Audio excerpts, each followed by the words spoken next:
こんにちは、東京ベジライフです。今日は DIY。今までリビングルームでクッキングの動画撮影をしていたんですが、正直いろいろと制限があったので、私が事務所で使っているこちらの部屋の一角をクッキングスタジオにしてしまいたいと思います。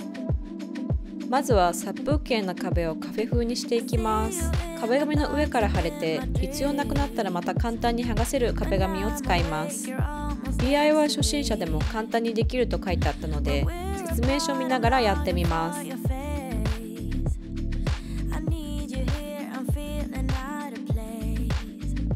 貼ってからも剥がせるので微調整ができて、確かに初心者の私でもなんとかできそうです。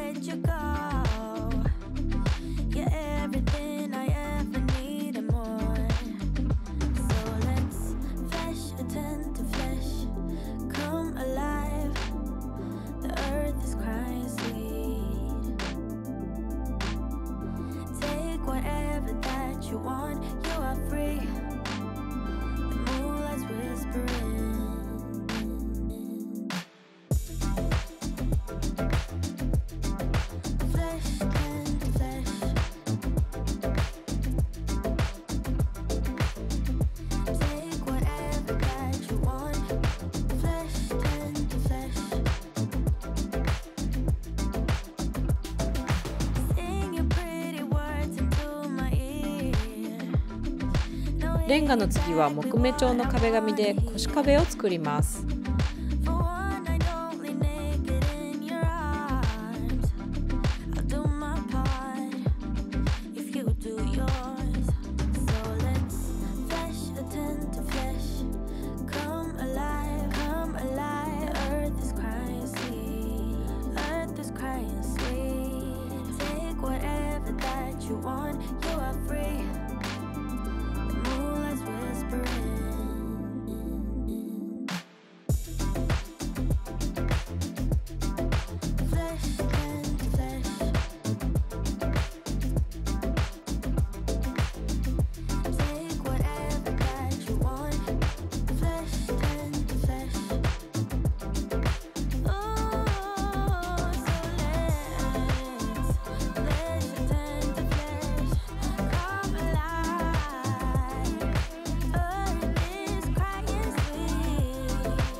結構いい感じに出来上がりました。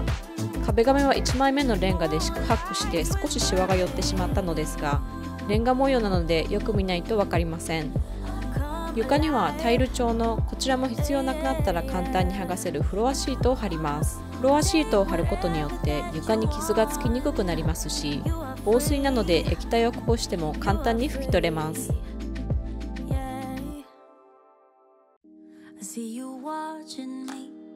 When we're with our friends, it's definitely something in the air. So let's take it from there, 'cause I know you want it.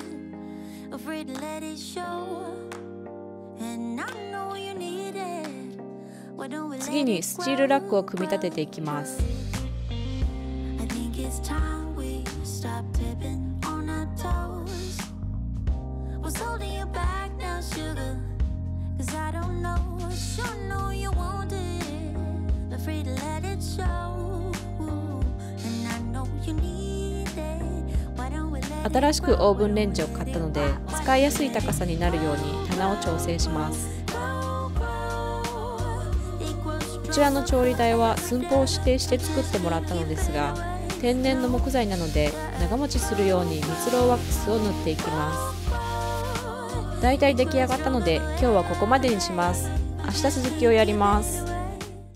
昨日頑張ってだいぶキッチンは出来上がったので、あとはいろいろ物を少しずつ置いていくだけなんですけれども、新しく買ったオーブンレンジを使ってグラノラを作っていきたいと思います。グラノラは買うとお高いですが、家で作ると簡単にできますし、好きなものを入れられるのもいいですね。今日は玄米甘酒を使って優しい甘さのグラノラにしていきます。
次回も TBL クッキングスタジオからお届けします。See you next time!